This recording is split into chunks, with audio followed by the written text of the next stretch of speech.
In 1989, Ghostbusters fans had a lot to be excited about. We had the real Ghostbusters on the airwaves, toy aisles were stocked full of Kenner Real Ghostbusters action figures, and of course, Ghostbusters 2 was hitting movie theaters that summer.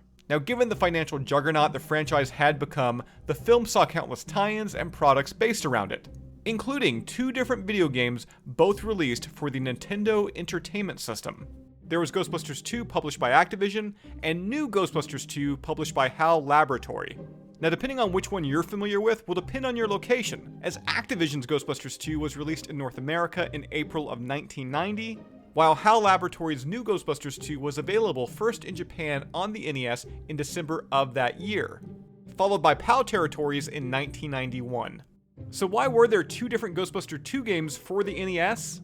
It all came down to licensing. In North America, Activision had exclusive rights to publish Ghostbusters video games on the NES. That allowed HAL Laboratories to step in and make their own game for international distribution. As well, a Game Boy rendition within the United States that actually was published by Activision. We'll be coming back to the Game Boy game later in this video, but for now, let's focus on the NES releases. Now, if HAL Laboratories sounds familiar, they should, as they're well known for their work on Kirby, the Mother series known as Earthbound in North America, and the first 2 Super Smash Bros. Games. To say they have a solid track record would be an understatement. Now, how different could 2 games based on the same film, released on the same video game hardware, be?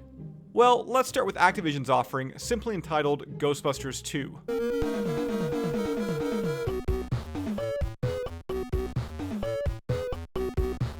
From a design standpoint, the game starts out strong. We have the Ghostbusters 2 logo, an 8-bit rendition of Ray Parker Jr.'s Ghostbusters theme song is playing, and an intro featuring the streets of New York City, the Ghostbusters firehouse, and an up-close shot of the Ecto-1A. Now, it should be noted the game does offer a 2-player mode, but it's not co-op and only allows 1 player to play at a given time. Now, I should also mention, while both games do follow the film, they take some pretty heavy creative liberties, such as Winston being with the Ghostbusters at the beginning of the movie. You know the scene when they're lowering Ray down into the river of slime? Slime! What? It's a river of slime! As well, when that first level begins, you control Ray. He's in a flight suit, he's wearing a slime blower that shoots green slime. Beautiful! And while we're talking about the slime blower, that is your only projectile weapon in the game. There are no signs whatsoever of a proton pack. Now, the first level is a traditional side-scroller shooter. Players have to avoid a variety of enemies such as decapitated heads,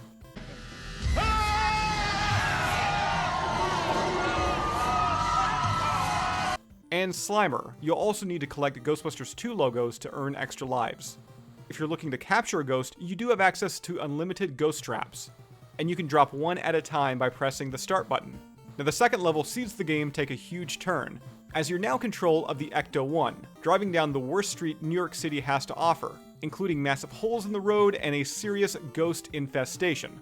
From there, we head to the courthouse, and the level plays out identical to the first, only instead of Ray, now you're Winston, who in the movie was only at the courthouse for a brief moment. Next level, you're back in the Ecto-1A as you make your way through an 8-bit Central Park. And at this point, the game's repetitive nature really begins to show. Aside from how the levels look, and a few different new enemies you'll come across, there's really nothing that makes one driving level or one side-scrolling level play different from the next. To help solidify this, the next level takes you once again back to the sewers, similar to the first stage. The game, though, does manage to throw a curveball in the way of the next 2 levels as you command the Statue of Liberty. You bust flying ghosts, collect power-ups that are in the air, all the while an 8-bit rendition of Higher and Higher plays. We gotta squeeze some New Year's juice from you, Big Apple!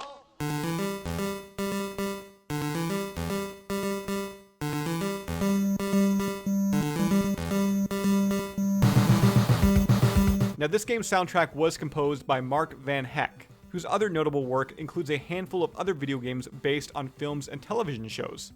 These include such Nintendo games as Home Alone: Lost in New York, The Simpsons: Bart vs. the Space Mutants, Attack of the Killer Tomatoes, and Swamp Thing. Now, hopefully you like Mark Van Heck's rendition of Higher and Higher, because, as mentioned before, the next level is another featuring the Statue of Liberty. And in this level, instead of being in the water, you're now walking, or maybe floating, around the streets of New York City, and doing battle with clouds that shoot lightning and dive-bombing skeletons.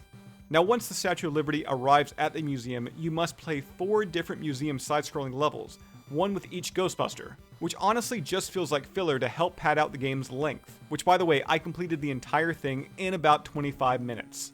Now once you do clear the 4 variations of the museum level, it is now time to have your big battle with Vigo the Carpathian, a battle that unfolds as a non-playable scene that forces you to sit and watch.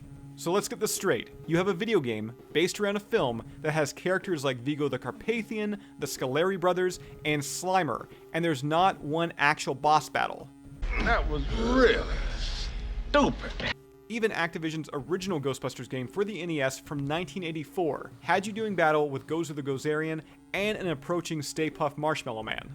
Now, reviews for Activision's Ghostbusters 2 for the NES were mostly mediocre to negative, with computer and video games writing that it has awful graphics, average sound, and isn't exactly a steal at the price. Avoid. Now, while Ghostbusters 2 was finding its way onto video game store shelves in North America, HAL Laboratory was hard at work producing their own Ghostbusters 2 game, entitled awkwardly New Ghostbusters 2, likely called New Ghostbusters 2 to avoid confusion with Activision's release. And as we mentioned earlier in the video, New Ghostbusters 2 was released in Japan on December 26, 1990, followed by a PAL release in 1992. Now, even at a quick glance, it's obvious to see this game will offer a much different experience.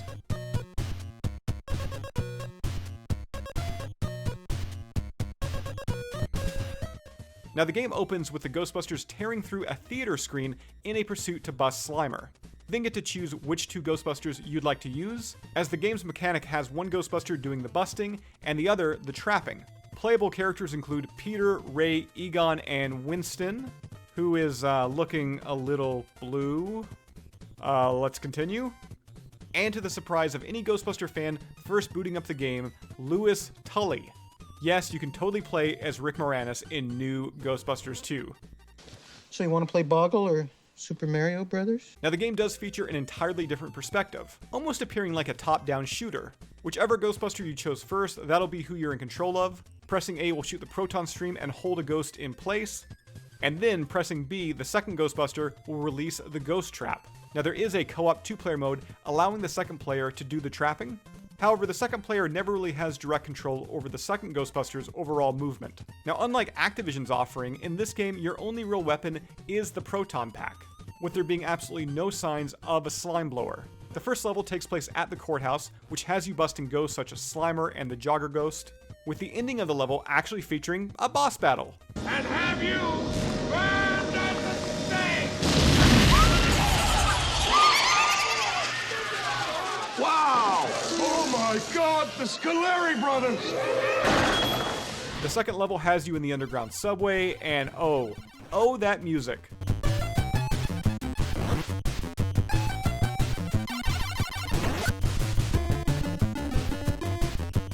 The soundtrack to the game is done by Jun Ishikawa. Ishikawa is mostly known for his work on the Kirby franchise. And when it comes to Ghostbusters, he does an amazing job at adapting the feeling and vibe of the film, even taking some of the songs from the soundtrack and giving them an 8-bit makeover, such as one of our favorites, Flip City. Now, while not necessarily a boss battle, the ending to the second level has you boarding the ghost train. You bust decapitated heads,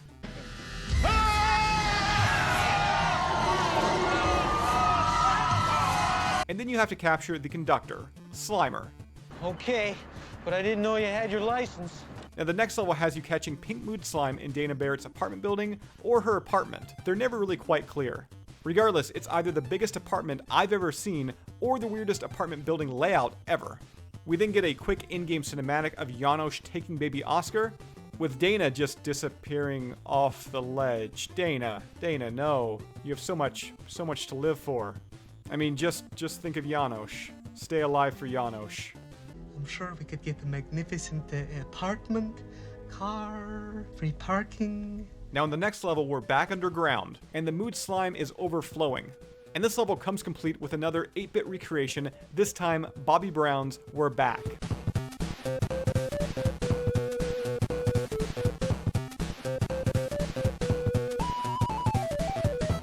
Now while we're showing you the second sewer level from New Ghostbusters 2, I do want to point out how I and some Ghostbuster fans criticize Activision's Ghostbusters game for being repetitive, while at the same time, new Ghostbusters 2 just kind of gets a pass. Like Activision's game gives you side-scroller levels, driving levels, and those 2 Statue of Liberty levels. While new Ghostbusters 2, each level is pretty much the same. Go into a room, capture all the ghosts, then follow the arrows to the next room, rinse and repeat until you get to a boss battle, and then move on to the next level. So there is absolutely no doubt that new Ghostbusters 2 is repetitive as well, much more so than Activision's Ghostbusters 2. But the zapping and trapping mechanics in the game are just fun.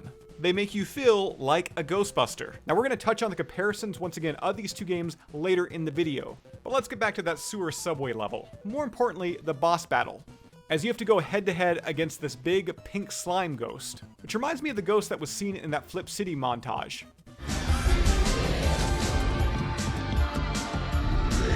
Now, new Ghostbusters 2, it decides to skip over the whole Statue of Liberty scene from the film, with the next level taking us right to the museum. Get out of the museum! Right. And this level plays almost like a marathon, coming into contact with the majority of ghosts you've already busted throughout the game. Such as, you can see them right here, we've got the Scoleri brothers. You'll also do battle with Janos Poha, who somehow manages to be the scariest thing in this game. Seriously, look at that face. What happened to him? The final stage of the game sees you approaching Vigo the Carpathian to another 8-bit recreation, this time Doug E. Fresh's Spirit.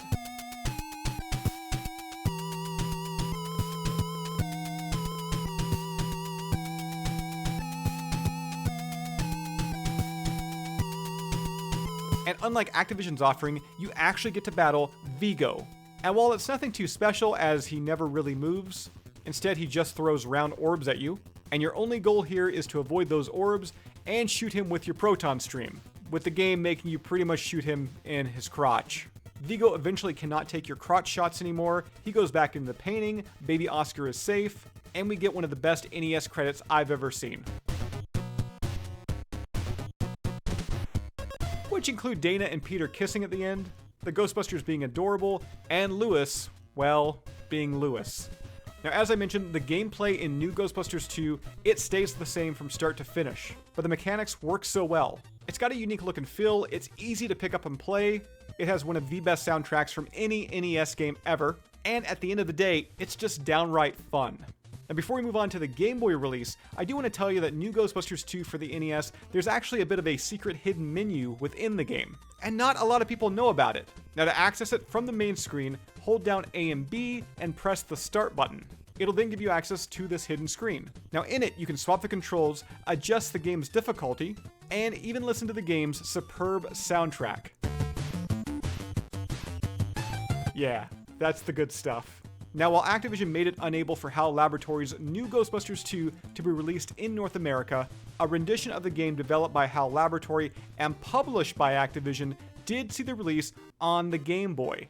And while the core gameplay for the most part remains the same, the Game Boy version does suffer from more simplified visuals, less levels, no multiplayer, a pretty lackluster soundtrack, and Louis Tully is not a playable character. Instead, both he and Dana can be seen cowering for their lives in some levels. Now, while it does seem like this game is seriously lacking, one big addition allows you to swap out your Ghostbuster as you come across teammates throughout the levels. And in doing so, not only does it allow you to play as a different Ghostbuster, but it also gives you access to the Slime Blower, which, as I mentioned before, is not available in the NES version of new Ghostbusters 2. Now, you may be wondering between Ghostbusters 2 and new Ghostbusters 2, which is the better game? Well, both critically and the general opinion of fans, HAL Laboratories' new Ghostbusters 2 is the superior offering. Now myself, I grew up playing Activision's North American release, and honestly, until I started ever going online, I never thought of it as a quote-unquote bad game, like many fans claim that it is. Call it fate, call it karma, call it childhood nostalgia, but I still enjoy this game, warts and all. Regardless, to me, from a graphical and gameplay standpoint, HAL Laboratories' new Ghostbusters 2 offers a much more streamlined and, most importantly, fun experience. But what I want to know is, what do you think? Which of these two games are you more familiar with? And which one do you prefer? I'm sure for some of you, this is the very first time you've ever heard about new Ghostbusters 2. And if so, are you going to play it? Because I certainly recommend you check it out. If you have a topic you'd like us to discuss, be sure to sign up to the Ghostbusters News Patreon page. We have a link to that down below in this video's description. As always, subscribe to Ghostbusters News here on YouTube, bust that bell notification icon to stay up to date with everything that's happening within the Ghostbusters world, and I'll see everybody right back here next time.